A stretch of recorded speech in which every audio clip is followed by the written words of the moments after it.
La 4G Batelma vous présente Ni Vaovao. Arabatra amin'ny saramanitra Aty amin'ny Batimax ny tena fety. Anary sy tsara lalàna. Mahazo Arahinao ny fampalalam-baovao miaraka amin'ny Batimax ny kalitao amin'ny vidiny mirary.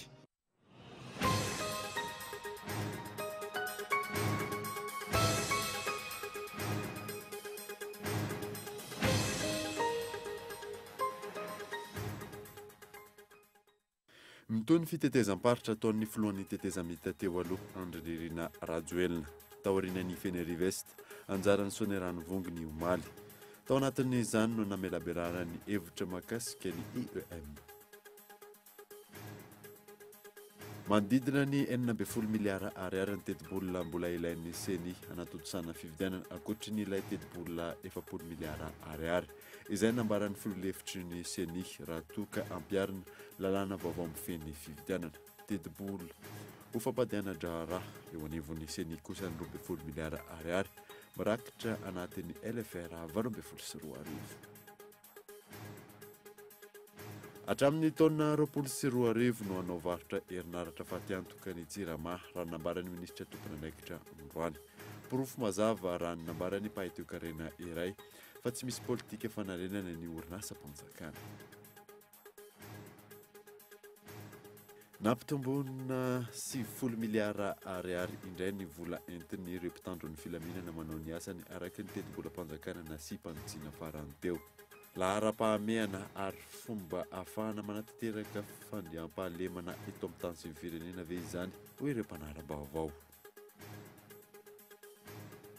Eo amin'ny maresaka iraisam-pirenena any Meksika, lany ho filoham-pirenena ny kandida avy amin'ny ankolafy akavia Andrés Manuel Lopez araka ny voka-pividianana ofisialy izay nivoaka omaly.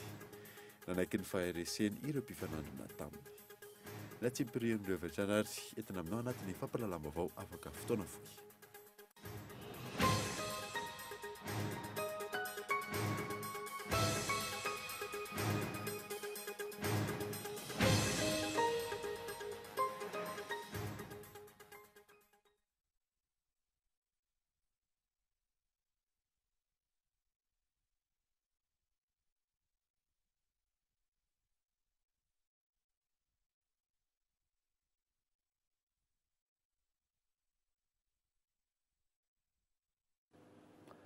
Manatitry ny arahabantsika rehetra tonga eto amin'ny fotoanan'ny vaovao eto amin'ny Kolo TV sy ireo any amin'ny faritra manaraka ny vaovao an'ny Kolo TV amin'ny alalan'ny DSTV Antsiranana sy TNTV Fianaratsoa. Nisy atarantsika ny vaovao ary any amin'ity alina ity. Mitony fitetezam-paritra ataon'ny filohan'ny tetezamita teo aloha Andrinirina Juillet taorian'ny Fenerive anjaran'ny sonerano vongy ny omaly. Tao anatin'izany no namelaberarany hevitra mahakasika ny IEM. Fanadina. Ny fampitaona tamin'ny vahoaka ny sonerany vongo ny filohan'ny tetezamita teo aloha omaly raha tany Fenerive atsinanana ny tenany ny sabotsy lasa teo. Naneo hevitra mikasika ny IEM ny tenany ary tao anatin'izany nanambarany fa fanantenana ho entina fa tsy fahantrana ary vahaolana no roso fa tsy olana. Ny fomba fanaovana politika maty zao dia tokony miova ka velagna no ataontsika. Izay teny fanahana dia ho atao avokoa. Juillet dia mitondra fanantenana fa tsy mitondra fahantrana. Mipetraka ho vahaolana fa tsy mipetraka mihitsy ho olana. Etsekila ny fandimina indray fitenenana naneo hevitra mikasika ny olana misy any an-toerana ireo mponina. Ny fandiriana sonerano vongo dia mba hanokafanao orinasa maventy mba hahafahan'ireo tanora hihiditra izany orinasa izany mba hinasa. Ny rangatan'erinao misy le président ny orinasa indrindra fa izay tanora viavy asonerany voga teto dia tsy manana asa dia zay zegny dia mangataka orinasa mba hisy asonerany voga ahafahana viavy indrindra fa izay viavy manano tegna na viavy tsisy asa mba hiasa mba hisy fidiram-bola ahafahana mamelo ny ankokonaneo satria ny zany zay misy ny président amin'izay tompisiana asa zay. Mitoetra ny fitetezam-paritra ataon'ny filohan'ny tetezamita teo aloha any amin'ny faritra atsinanan'ny nosy ho taterina aminao tao anatin'ny fampalalam-baovao ny Kolo TV FM hatrany ny mikasika izay. Manodidina ny 40 miliara ariary ny teti-bola mbola ilain'ny CNI hanatontosana ny fividianana ankoatran'ilay teti-bola 40 miliara ariary. Izay ny nambaran'ny filoha lefitry ny CNI raha toka ampianina ny lalàna vaovao mifehy fividianana. Teti-bola ho fampandehanan-draharaha eo anivon'ny CNI kosa ny 12 miliara ariary izay raketina ao anatin'ny LFR 12 sy 2 fezora valy. Vola natokana ho fampandehanan-draharaha eo anivon'ny Vaomera mahaleo tena misahana ny fifidianana ilay 12 miliara ariary voalaza teny amin'ny antenimieram-pirenena ny zoma teo raha ny fanazavana voaray. Tsy nitompo araka izany ny teti-bola natontosana ity Vaomera ity ny fifidianana amin'ity taona ity. 40 miliara ariary ny voalaza ny lalàna mifehy ny teti-bola-panjakana fototra. Raha ny fanazavana ny filoha lefitry ny CNI mandidina ny 40 miliara ariary kosa ny volambola ilaina anatontosana ny fifidianana raha toa ka miatra ny pitsopitsy ny voarakitra amin'ny lalalam-pifidianana vaovao eto amin'ny firenena. Vola izay nampanantenan'ny ministry ny vola sy ny teti-bola fa omena azy ireo raha ny fanazavana. Ao amin'ny loi de finances rectificative tsy misy vola natokana ho an'ny CNI mihitsy zany. Fa tsy hoe nisy 12 milliards fanabiny fa 12 milliards io efa 12 milliards tamin'ny loi de finances initiale ihany ho an'ny fonctionnement fampandehanan-draharaha fa le 40 milliards spécifique ho an'ny élection. Eny mbola misy eo amin'ny 16 milliards d'ariary eo zany ny tadiavina. Ministre ny finance zany efa niteny fa tsy maintsy atao ny fomba rehetra ahafahana mameno an'io zany satria misy procédure technique zany ahafahana manao aménagement de crédit tsy hoe zavatra tonga dia ilaina miaraka daholo zeritreretra akory. Vola zay zany ilaitsika avitana le 2 tours de scrutin raha ohatra ka misy ny deuxième tour. Raha ohatra hoe ka premier tour ihany izy dia ampy tsara le 40 milliards tsy lany. Raha tsy ahivina voalaza ny lalàna vaovao mifehy ny fifidianana, tsy tokony hihoatra ny 700 isaky ny birao-pifidianana anisan'ny mpifidy. Manodidina ny 4,000 araka izany ireo birao-pifidianana vaovao atsangana. Mitombo manaraka izay ihany koa ny filana ara-bola sy ara-pitaovana ary ny fampiasana olona. Mampametra-panontaniana ny mpanara-baovao ny amin'ny tsy iarahan'ny CNI sy ny ministry ny vola ary ny teti-bola maneho ny mangarahara marina amin'ny filan'ny CNI ara-bola amin'ny fanomanana ny fifidianana filoham-pirenena sy ny filana isam-bola ny Vaomera mahaleo tena misahana ny fifidianana ity amin'ny fampandehanan-draharaha.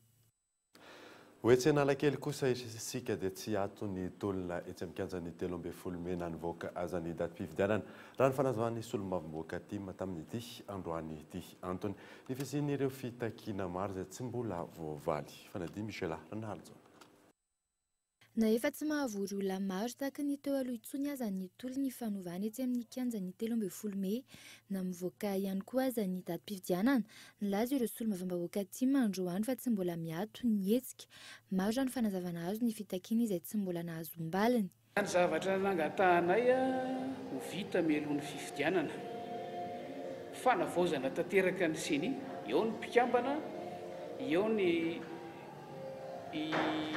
rafitra sy ny ambara tonga tsirairay avy aty ambony ka hatrany fotrany. Eo ny fanavaozana lisy-pifidianana sy ny fijerena izay marina momba ny birao-pifidianana. Hijerena ny fanavaozana ihany koa ireo antanatohatra sy rasa mangaika ny solon-tenam-panjakana izay voakasiky ny fikarakarana fifidianana ihany koa any amin'ny faritra, any amin'ny distrika, indrindra ny amin'ny fokotany. Isan'ny mampametra-panontaniana ny mpanara-baovao ihany koa ny fisian'ny fifangaroan'ny fanehoan-kevitra eo amin'ny samy tima mikasika ny fanekenana tsy ny datim-pifidianana navoaka ny gouvernemanta Tsay. Laza ity solomavambahoaka ity fa manaiky ny datim-pifidianana indray ny eny an-kianja. Fa matoa ny fitondrana nanapa-kevitra fa amin'io izy no atao dia azy ny azy. Izy mandray an-tanana ny fahatanteran'ilay izy tsy misy tomika araka ny tokony rehefa mipetraka izay ataoko hoe fandraisany andraikitra ao anatin'izay zay manaraka zay ngefa averiko teo fa zay efa niomana ho amin'ny fifidianana. Hatramin'ny taona 2024 no hanao varotra herinaratra fatiantoka ny jirama raha ny nambaran'ny ministra tompony andraikitra tamin'ity androany ety. Porofo mazava raha ny nambaran'ny mpahay toe-karena iray fa tsy misy ny politika fanandrenana ny orinasa mpanjakana Michela Ranaldzo. Mivarotra herinaratra ary tsy azona tombom-barotra politika fanarenana ny orinasa Jirama hatreto. Izany fahazavan'ny minisitry ny Angovo androany any amin'ny taona 2024 vao afaka miala amin'izay varotra faty-antoka izay ity orinasa mpanjakana ity. Teo ny varotra faty-antoka dia tsy maintsy ny fampidinana ny sara eto mamokatra io lay 520 ariary izay misalanisy io amin'izao fotoana izao io tsy maintsy ampidinina anakaikikaika n'ilay 520 sy 500 ariary fa tsy ny hoe ny 520 sy 500 ariary foana no akarina ananika an'ilay 700 mahery io fanampiana amin'ilay tsy fifanjon'ny sara eto mamokatra sy ny vidy varotana dia tsy hisy tsony zany hoe tokony hitovy amin'izay zany ny sara eto mamokatra sy ny vidy varotana amin'ny 20 sy 20. Hatreto izany 520 sy 700 ariary ny sara ety mamokatra herinaratra raha toa ka 520 sy 500 ariary ny sara ety mivarotra izany fa tsy antoka manodidina ny 400 sy 200 ariary. Manjavozavo tanteraka araka izany tena antsoina hoe politika mpanarianana marina ny orinasa Jirama. Namafy izany androany paitoekarena iray porofo mazava raha nanambara fa tsy nisy ny politika fanarenana ny orinasa mpanjakana dia nandray fahefana ireo tompony andraikitra ireo. Fanafana varotra faty-antoka dia io efa io zany ny karazana ataoko hoe baiko sy didy ihany mien'ny communauté internationale atsika hoe dia any amin'iny zavatra vokarin'ilay fiarah-miasany tsy miankina sy fanjakana iny zany no ahena ny vidiny amin'iny dia mba afaka miena ny varotra faty-antoka ataon'ny Jirama. Ny azo hitarafana azy zany hoe mikosomakamy amin'izay hoe tsika dia hoe misy fienany ve ilay fanampiana ny menan'ny Jirama, misy fienany ve ilay fivarotana amin'ny faty-antoka ataon'ny Jirama. Izany zany tokony jerentsika hoe inona ilay programme anasa hoentin'ny olona fa tsy fampanantenana be fahatany fotsiny ary fampanantenana azo tanterahana ihany koa le. Raha tsy hivina ny ampy ilay 100 miliara ariary lany tao anatin'ny lalàna mifeny teti-bola farany teo, 700 miliara ariary ny fanampiana omeny ny fanjakana ny orinasa Jirama. Fanampiana anaovana inona raha toa ka afaka roa taona vao hiala amin'ny varotra faty-antoka ny orinasa. Nampitomboana 70 miliara ariary indray ny vola entin'ireo mpitandron'ny filaminana manao ny asany araka ny teti-bola mpanjakana sy mpantsiana farany teo. Lahara-pahamehana ary ve izany ary koa ahafahana mametraka ny fandriam-pahalemana hoy ireo mpanara-baovao fanadiny ionina saina. Nanaitra ny mpanara-baovao ny fahenona indray fa nitombo 70 miliara ariary ny vola natokan'ny fanjakana malagasy hampanjakana ny fandriam-pahalemana manerana nosy. 700 miliara ariary ho an'ny fiarovam-pirenena, 730 miliara ariary ho an'ny zandarmaria-pirenena ary 720 miliara ariary ho an'ny polisy nasionaly. Laharam-pahamehana ve izany ary havan'ny olona ny tsy fandriam-pahalemana mahazo laka eto amin'ny tany sy ny firenena. Nankaiza ny vola nomena teo aloha no tsy hita izay tamberina andraikitra hoy ny vahoaka malagasy. Ny vidianana fitaovam-pifamoivozana no isany nampiasana izany hoy ny teo anivon'ny zandarmaria-pirenena. Ny makasika ny resaka vola zay vao azo tamin'ilay lalàna vaovao aloha zany dia mbola voanao ny fandaharana asa makasika an'izay zany izay atony zandarmaria-pirenena. Raha makasika ny taloha kosa zany dia indrindrandrindra moa zany tao amin'ny resaka investissement dia niompana be dia be zany zay amin'ny resaka fahazona fitaovam-pifamoivozana na io zany moto na io ho fiara. Andrasana araka izany izay ho fandaharana asa ny eo anivon'ny zandarmaria-pirenena aorian'ny ny fahazahoana io vola io. Vola izay mety hiena fa tsy araka izay voasoratra raha nambarany ity tompona andraikitra ity. Ny lalàna efa misy no tokony ajaina sy ampiarina hoy ny jeneraly Ramakavelo ahafahana mamerina ny fandriam-pahalemana eto Madagasikara. Karazana sindika samy mangataka daholo hoe ampiakarina karamanay ataovy ty ataovy ry dia anao fampitazy maninona mpitandro filaminana amenan'izao nefa nijerevony zavatra mitranga any inge le olany tsisy misakana ny anomezana vola ny mpitandro ny filaminana fa ohatrany reny le ataon'ny vazaha hoe cadeau empoisonné tsy amin'ny zavatra ohatran'izao ny any zay fotsiny tenenako azy tena tsy voafehitsony mihitsy le ataontsika hoe le zava-misy eto amin'ny firenena na inona ho tenenina na inona ho tenenina samy manao zay daniny kibony samy mitendry zay tiany ho tenenina fa maninona moa tena tany tsisy lalàna tsony fetsika ity. Fanaovana tsinitsina ny setry ny fanabeazana. Izay no andikandreo mpanabe ny teti-bolam-panjakana nasy-pantsina farany teo. Izy ireo izay manamafy hatrany fa tsy hampianatra raha tsy mivaly ny fangatahana. Nomena vola ny miaramila hampandrina fahalemana nefa tsy nitaky. Ny taksi be rehetra erana Antananarivo ny grevy ndray andro dia nahazo valiny avy hatrany dia nanginy. Fa ny mpanabe dia efa 2 volana zay ny teto tompo. Mpampianatra mpanabe kosa dia erana Madagasikara kosa dia mametraka fa tsy mijanona ny tolona raha tsy tontosa hatramin'ny farany ny fitakinay. Ny fananana programa panjakana matipaika no ahafahana mifeny tsy fandriam-pahalemana hoy ny olom-pirenena, fa ihany koa ny fahaiza-mitantana. Vola be zany ary mila zany tafika raha tsy fahampiny. Fa raha ny teo dia raha-pirenena amin'izao fotoana izao no jerena dia tsy lara-pahamehana zany tompo satria ny etapon'ireo syndikalista, ny association maro samihafa, indrindra ireo mpampianatra. Zay efa tena mitaraina fatratra. Vola aloha tsy andeha amin'ny lohany izany io ary tsy zavatra vitany io ndray. Tsy maintsy misy hodikodina indray io zavatra io. Fa raha izany tsy hanafoana fandriam-pahalemana zany zay. Le resaka hoe vola ampiasaina amin'ny fandriam-pahalemana, io zany miankina amin'ny mpitondra ihany. Fa rehefa hain'ny mpitondra ny mitondra ny firenena dia tsy voatery vola foana mahavaha-olana. Raha ny zava-nisy tato anatin'ny 4 taona, miamahazo laka ary miamahery vaika ny tsy fandriam-pahalemana na andrenivohitra io na ambanivohitra. Tsy nahafoana ny fanakanan-dalana eny amin'ny lalam-pirenena, ny asan-dahalo, ny fankanakeriny, ny fampitomboana ny vola atokany na ho an'ny mpitandron'ny filaminana. Andrasana indray izay amin'ny tindray mitoraka ity. Araky ny fantaterina aminao teto amin'ny fampalalam-baovao omaly nodimandry teo amin'ny 49 taonany Jean Charles Andriatsitohaina izay mpandrarano manana ny toerany eto Madagasikara sady mpanao gazety. Sombiny amin'ny tantarany kosa nentina aminao anatin'ity fanadidina manaraka ity. Mantarandriana Jean Charles Andriatsitohaina tsy misy tsy mahay azy raha mpandraharaha malagasy mpiantsehatra amin'ny tontolon'ny fanaovan-gazety.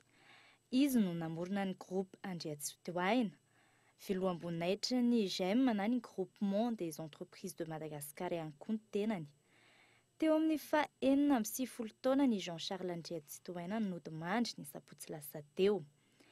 Isan'ny nahafantarana azy ny mahafilompanorina sady filohan'ny filan-kevim-pitantanany vondrona Ultima Media.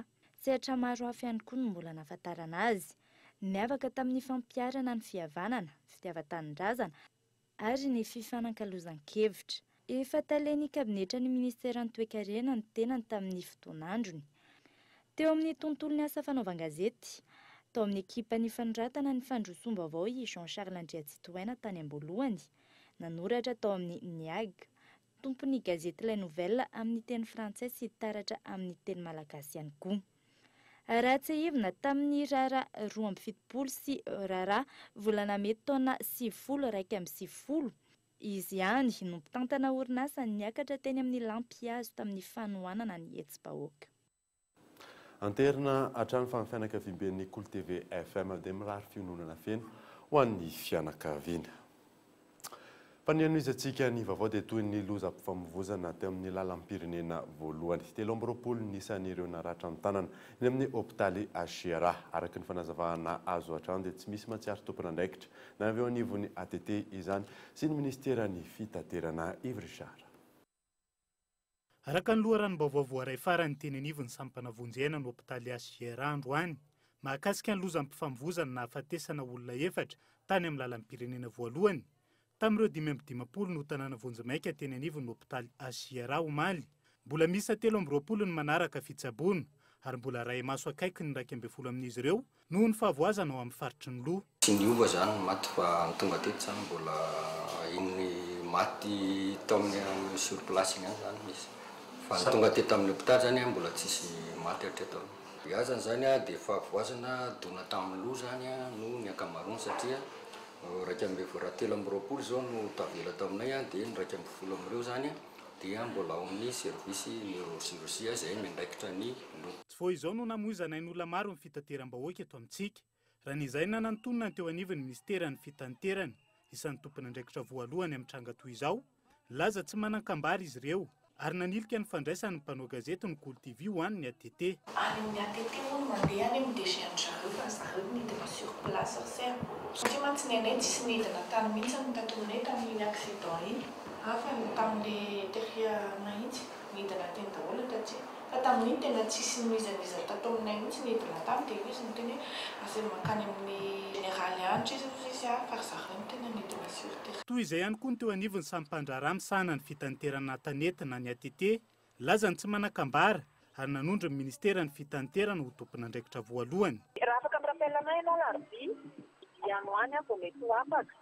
Ka ohatra ny dia manana ambara firy loatra za eny tena dia nampiganana ny tany tena za mihitsy dia no anontany sao dia hoe ministera ohatra na teko eo ministera ny transport ohatra ny directeur général ny transport terrestre ohatra satria izy izao niaraka tamin'ilay tany omany. Arak'izany tsy misy mahatsiaro ho tompon'andraikitra mitranga toy izao ny tompon'andraikitra voakasiky ny fitanterana eto amintsika. Aim-bahoaka eto ny resaka aiza ho aiza ny filazana trano fa hoenitra ny fisavana sy ny fampanaran-dalàna ireo fiara-pitatitra mbola njaka trano ve ny gabraraka sy ny kolikoly. Ny vahoaka etsy ankilany no mizaka ny vokany na izany tamin'ireo fitokonana mpitatitra na loza amin'ny fifamoivoizana samihafa. Tonga eto amin'ny pejiny dokavarotra isika manasanao ary anaraka izany fa misy mahaliana ihany koa anatin'izay dokavarotra izay aorianan'izay andray ny tale général Elcure Madagasikara isika io ihany koa ireo loka zaraina nandritry ny tournoison'ny élite rehefa avy eo ary.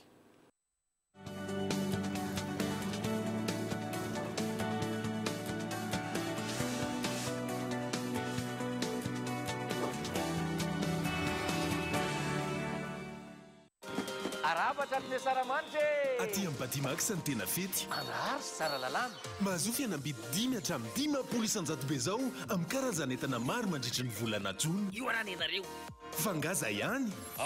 Mahazo tapakila isaky ny mahafeny vidin'entana 10 hetsy ariary. Ny azo eo akitelo tombo vitany. Loka mety ho azo bon d'achat 10 hetsy ariary hatramin'ny 3 tapitrisa ariary.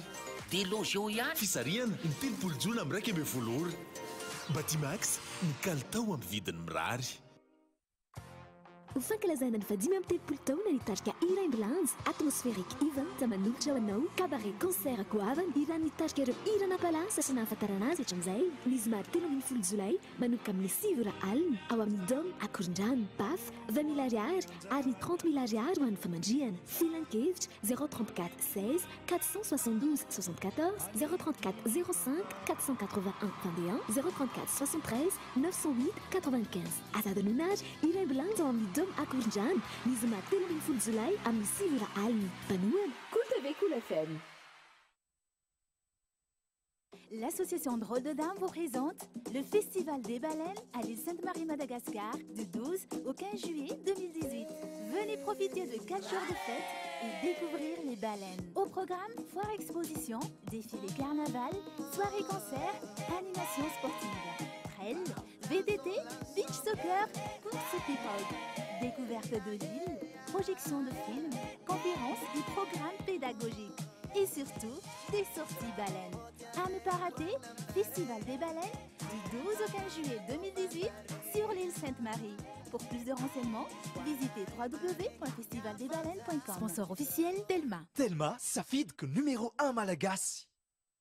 Sous l'égide de la Fédération malagasy des sports auto, le club MSA vous présente le slalom du Kimoli. Le combat pour le titre de chaque catégorie va reprendre pour cette 4e manche de championnat de Madagascar des slaloms saison 2018, le 7 et 8 juillet à l'hippodrome Bévalal. Même formule comme à l'accoutumée sur les 2 jours de slalom. La 4e manche du championnat avec au prime des défis entre moto et voiture de slalom. Sponsor officiel, le Kimoli. Partenaire en communication, Orange Madagascar. Partenaire, Easy Rent, Ranvula Luca. Média officiel, Kool TV, Kool FM.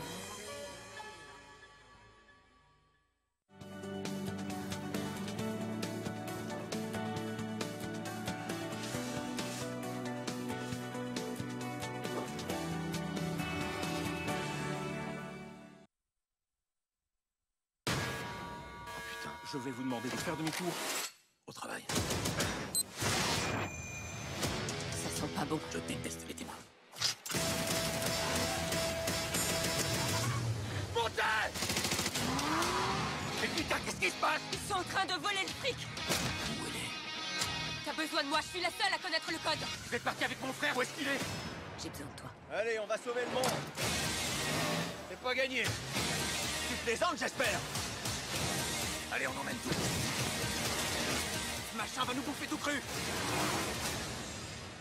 tonga eto amin'ny plateau-ny Kolo TV indray andriamatofo mahatsara enimanina zay tale généralny Elcure Madagasikara miarabanao tonga so eto amin'ny fampalalam-baovao ny Kolo TV. Na mafisy koa amin'ity ampiandohana moa hoe efa niakatra teto amin'ny plateau ihany ianao afaka mafisinao ve inona zavatra karakarainareo amin'ny Elcure Madagasikara? Ny Elcure Madagasikara amin'izao fotoana izao dia tena io ampikarakarana fatratra an'ilay grand séminaire de formation culture entrepreneuriale et développement personnel. Ity séminaire goavana lehibe ity dia anofanana nareo zay maniry teo tonga mpandraharaha matianina sy ho anareo zay efa mandraharaha amin'izao fotoana izao ka tianareo mba ho tonga midingana matianina kokoa ny sehatra zay anatanteranareo ny asa fandraharahana.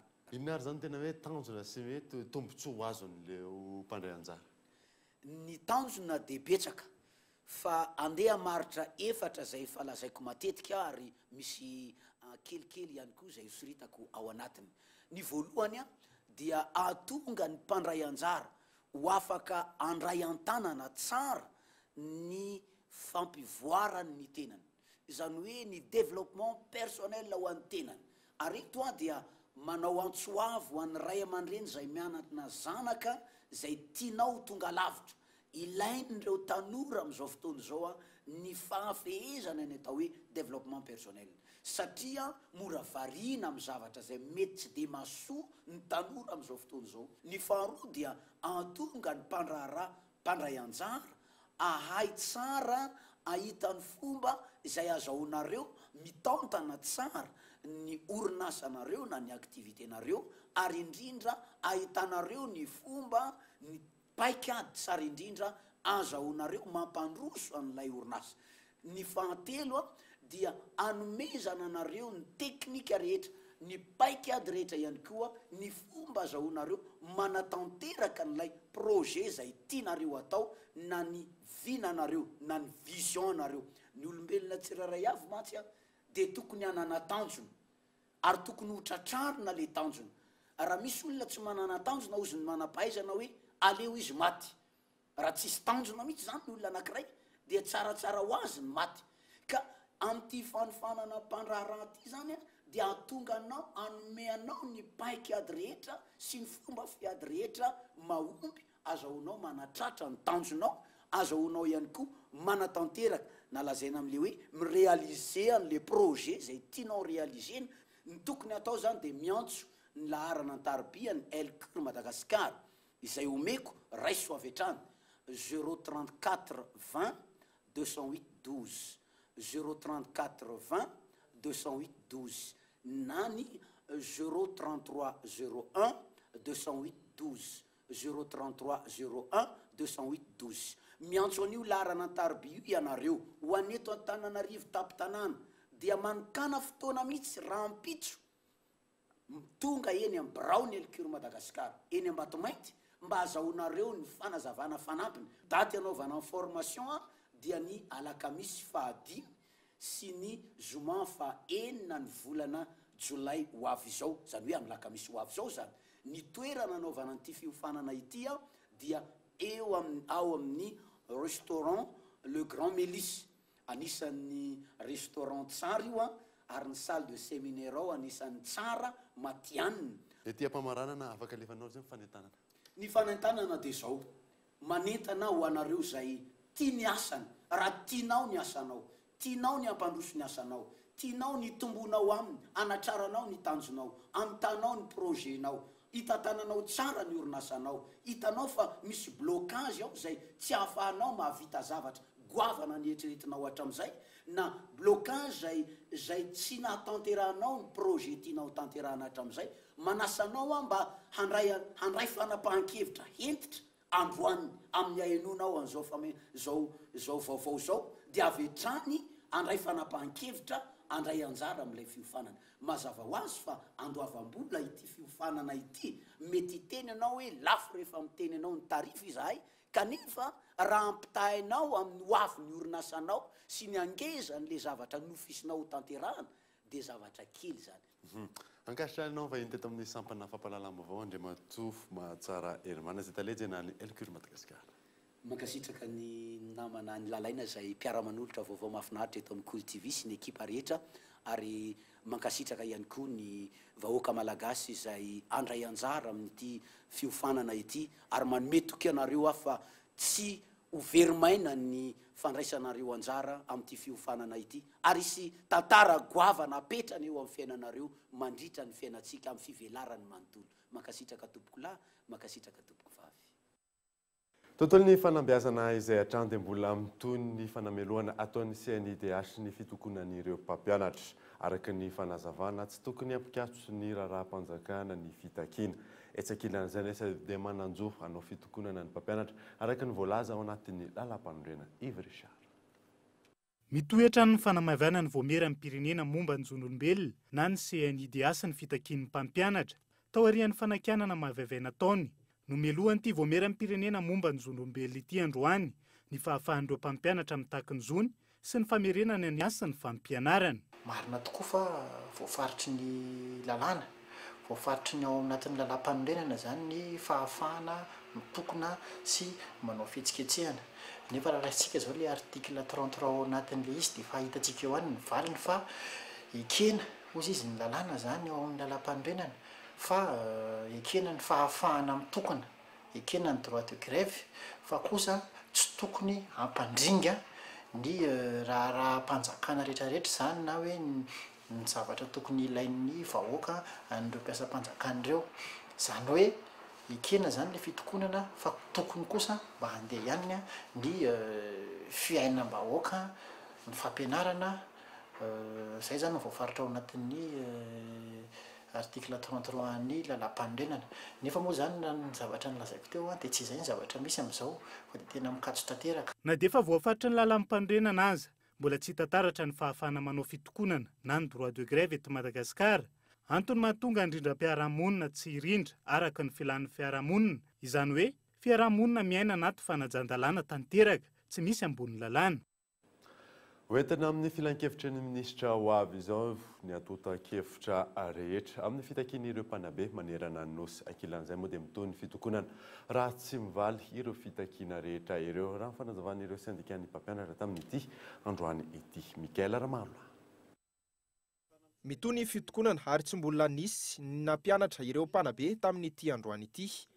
Ny maraina teo nisy ny fionana tamin'ny solitenan'ireo syndikan'ny mpampianatra sy ny Prime Ministra Tsay Christian tapaka nandritra izay fa isy solitena 4 avy amin'ireo sindika mpikambana ao anatin'ny mandatezan'ny fanabeazam-pirenena andravona ny teboka rehetra tamin'ny fitakian'ireo mpanabe. Teboka izay hoentina amin'ny filan-kevitry ny ministra Hoavy izao raha ny fanazavana. Ny zavatra misy aloha dia misy ny komisiona zany izay ho atsangana, misy solitenan'ireo mpampianatra, ny ministeran'ny fanabeazam-pirenena, ny primature, ministère fonction publique ary ny finance izay jery ny technicité na ny moyen technique hoe hatraiza no azona mamaly an'ireo fitakian'ireo. Fa ny zavatra tiana mafisina ho antsika rehetra mpitolona maneran'ny Madagasikara ho antsika mpampianatra. Ny fisian'io komisiona io tsy midika fa mijanona ny tolona. Io dia hevitra anankiray ihany azahoantsika mamahany olana mijery hoe aiza no afahana mamaly an'ireo fitakitsika. Nateo aza izay fionana androany izay dia mbola mitohy hatrany ny fitokonan'ireo mpanabe hoy hatrany izy ireo. Dia mbola mametraka fa mikatona ny sekoly rehetra manerana ny Madagasikara. Tegna mitodika ho antsika ray aman-dreny. Zahay mpampianatra ity tolona ataonay ity dia tombotsoa ho an'ny taranaka faramandimby. Ary fotoanany zao tsy manam-potoana ika anaovana izy ity raha tsy zao. Noho izany dia aza atao oholana na ady ho antsika ray aman-dreny sy ny mpampianatra izao fa ampietosika zay mpampianatra mba hatanteraka zao fangatahana ataonay izao. Dia mikatona ny sekoly rehetra manerana ny nosy ary dia mbola ao agnatiny zao fampiresagna sy famahana olana zao. Miankina amin'ny valiny ao anatin'ity filan-kevitry ny ministra Hoavy izao ity araka izany ny mety ho toyan'ny fitokonan'ny ataon'ny mpanabe na tsy, andrasana ihany koa ny mety ho toyan'ity raharaha ity. Misaona ihany koa ny tontolon'ny fanaovana gazety nodimandry io maraina io ny mpanao gazety mpanao famakafakana Maurice Tsiavonana rehefa notsaboana andro vitsivitsy teny amin'ny hôpitaly ny ekipa rehetra eto amin'ny Kolo TV FM dia mirary fihainoana feno ho an'ny fianakaviana. Fa ny anoisantsika ny vaovao kosa indray dia mandry tsy lavoloa ny mponina ao amin'ny distrika Malaimbandy faritra Menabe raha ny fitarainan'ireo mponina any amin'ny toerana olona 5 avy any amin'ny tokantrano 3 samihafa no nalain'ny dalo ankeriny tao anatin'ny 20 andro. Fanadidina. Velotaraina ny mponina ao amin'ny distrikany Malaimbandy any amin'ny faritra Menabe noho ny afitsika ireo jiolapaka ankeriny. Rehefa tsy misy intsony ny omby alaina dia ireo mponina ao an-tampon-tanàna no alain'ireo mpanao ratsy ankeriny ka hitakin'izy ireo vola an-tapitrisany maro. Tato anatin'ny 20 andro raha ny fanazavana, olona 5 teratany malagasy avy amin'ny tokantrano miisa 3 no nisy naka-ankeriny. Mitaza-potsiny ireo mpitandro ny filaminana raha ny fanazavana. Moro tanteraka ny mponina eto an-tampon-tanàna Malaimbandy amin'izao fotoana izao. Mitako vola 7 tapitisa 20 tapitisa ireo olona mpaka-ankeriny ireo amin'ny fianakaviana amin'izao fotoana izao. Ny mpitandro ny filaminana dia miravoravo tanana tsisy fandraisana ndraiky ka eto amin'ny tampon-tanàna ny Malaimbandy izay marina tena fa misy ny brigade gendarmerie. Ny gendarme moa dia tsisy fepetraresiny mihitsy fa dia manao ny basany isan'andro manao barazy ery amoron'ny goudron ohatrany hoe zavatra tsy misy ninina akory eto tampon-tanàna Malaimbandy. Ankilany mifampiraraha amin'ireo olon-dratsy no ataon'ireo fianakaviana ireo azo ankeriny. Dia rehefa nitaraina ny tompom-pianakaviana satria araka ny zavatra misy eto zany dia miteny ireo mpaka-ankeriny fa raha vao mitondra zandary amin'ireo anaterana ny vola satria rapitro zao amin'ny fomba anaterana ny vola izay mitetina 40 millions FMG io na valo tapitrisa io ka raha vao mitondra zandarma dia tonga dia vonoana hatrany ireo olona izay nalain'izareo ankeriny ireo. Dingana faharoa dia tsisy afa-tsy hoe mifampirarahana amin'ireo olon-dratsy ihany hoe lafo loatra zany vola tatinareo 40 millions FMG zany dia tapaka fa 25 millions vola terina rapitro zany eny tompoko anaty san'ilay vola rapitro amin'ny toerana izay hotondron'ilay olon-dratsy ireo satria mbola tsy manoro an'ilay toerana izy hatramin'izao fotoana izao.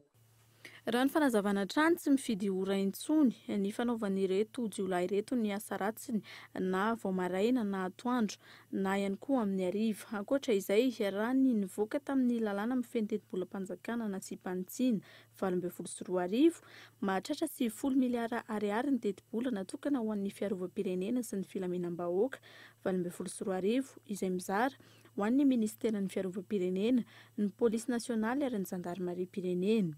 Raha io teti-bola io no miasa araka ny tokony ho izy, heveriny ny mpanara Vaovao fa hipetraka araka ny tokony ho izy ihany koa ny fandriampahalemana eto amin'ny firenena. Araka nefa nambara teny aloha dia loka goavana nomeny ireo mpandresy tamin'ilay lalao tournois elite izay natao teny amin'ny commune Ambatokana Itos izay ny farana omaly fanadia Mikaela Ramarona. Toy ny isan-taona omaly no natao ny lalao famaranana tamin'ny lalao baolina kitra tournoi elite ho an'ny sokajy vétéran. Teny amin'ny commune Ambatokana no natao izany lalao izany.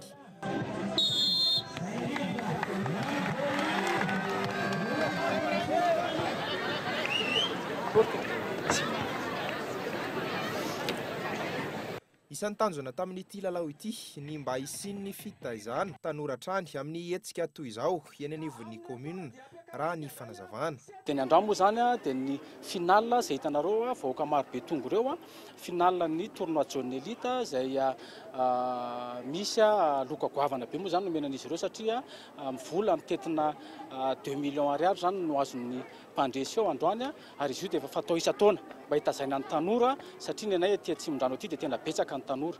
Izay zany ny zavatra natao androany ary raha sika malala fa maro dia maro ny olona tonga nanontrona dia hitohizana foana moa zany izy io amin'ny taona manaraka indray. Dia tsy androany izy io no natao, efa nisy foana izy io tao anatin'ny 5 taona 9 taona teo zay ary matetika dia misy aty amin'ity commune ity misy ihany koa any amin'ny commune hafa satria Atsimondrano dia midadasika araka ny naveriko teo dia Atsimondrano tena be tanora ary ny tenako dia mitaiza tanora marobe mitondra an'izy ireny tsy ho any amin'ny sehitry ny ataontsika hoe fisotroana toaka zany na hoe fidirovana zava-mahadomelona. Ankoatra izay dia nisy ihany koa ny tatitra nataon'ny solombavam-bahoaka tamin'ireo mponina tamin'ny ezaka nataony. Dia amin'ny commune ny Ambavahitokana nataony tatitra ary faranana tamina tournoi izay fanao isan-taona. Ny tatitra moa dia betsaka ny zavatra natao tetỳ raha tsy teny tamin'ny CLD teny Avarabohatra, eo ihany koa ny fanaovana ny lalana zany tetỳ Andohatanjona ary ihany koa ny fanombohana ny lalana. Betsaka ny zavatra natao tetỳ indrindra zany eo amin'ny sehitry ny fanamboarana ny lalana, eo ihany koa amin'ny fanomezana poteau solaire zany etỳ amin'ny commune misy anankivalo satria etỳ amin'ity faritra Itaosy ity dia malaza amin'ny resaka ataontsika hoe resaka fanendahana zany na resaka sécurité zany ny problème ety. Amin'ny asabotsy fa 14 Jolay izao kosa ny lalao miverina ho an'ny sokajy senior nitoa tamin'ny fijerena mivantana ny mondial 2024 tamin'ny écran géant kosa ny hetsika tamin'ny omaly. Maresaka iraisam-pirenena kosa indray dia any Meksika lano filohampirenena ny candidat avy amin'ny ankolafy avy Andrés Manuel Lopez araky ny voka-pifidianana ofisialy izay nivoaka omaly nanaiky ny fahareseny avokoa moa ireo mpifanandrina tamin'ny fanadina amin'izany France 24. Nitarika tamin'ny sambony Manuel Lopez antsoina hoe amloha nandritry ny filatsan-kofidiny tamin'ny fifidianana filoham-pirenena ao Meksika. Araka ny voka-pifidianana ofisialy, lano filoham-pirenena ity candidat avy amin'ny ankolafy ankavity. 350 isanjato na 350 faingo 7 isanjato ny tany vato azony raha ny isa ofisialy eo ny INE na ny Institut National Electoral Mexicain. Namoaka fanambarana araka izany ny filohan'ny INE tamin'ny alalan'ny sy maiso faresin'ny Lopez Obrador i Ricardo Anaya. Mahery ny 220 isanjato ny tany vato azon'ny Ricardo Anaya, mandinina ny 40 isanjato kosa ny vato azon'ny José Antonio Meade avy amin'ny PRI na ny Parti Révolutionnaire Institutionnel. Samy nanaiky ny fahareseny avokoa ireo mpifanandrina tamin'ny Manuel Lopez rehetra ary ny rasoa azy. Nampananteny ity filoham-pirenena vaovao ity fanovatra ny fotony ny fitantanana fanapandroso hatrany any Meksika.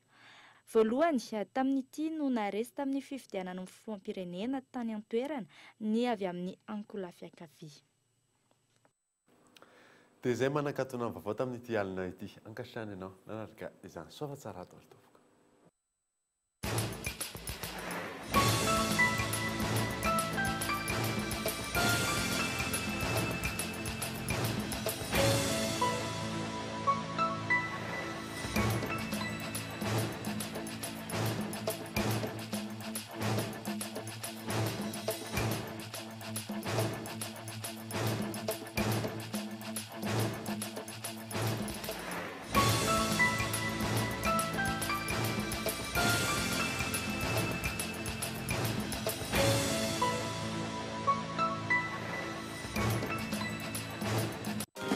Arabatra amin'ny saramanitra aty amin'ny Batimax ny tena fety anary sy tsara lalàna narainao teo ny fampalalamba vaovao miaraka tamin'ny Batimax ny kalitao amin'ny vidiny mirary. La 4G Batelma vous